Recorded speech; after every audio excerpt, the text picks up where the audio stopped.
There's so much food here. It's just such a rich coastal resource for all sorts of aquatic life and for the birds. So it's just a great spot to stop and feed or maybe nest. We see all the colonies kind of hanging out in the tree line.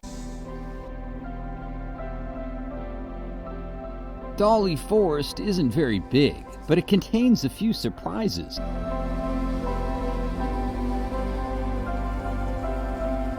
This house is considered by some people to be the most complete Victorian house left in America. It has all of its original textiles, the curtains, the rugs. You can pretty much travel all the way from western Rhode Island, which is Situate, Coventry area. There's a couple branches that meet together around West Warwick, Rhode Island, and then it merges into this, which then dumps into the ocean. So. There's plenty of kayaking, more than you can do in a day. 18 miles of bridle trails wind through the park.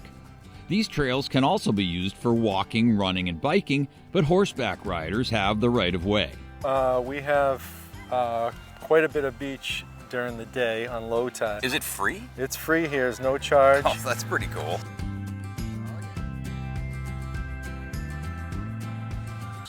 My parents didn't have a lot of money, so we used to come down to Rocky Point and hang out and have a picnic at the beach. My parents would literally say, fill your buckets with quahogs so we can have a dinner. I could never imagine 50 years ago making the decision to dig these for a lifetime.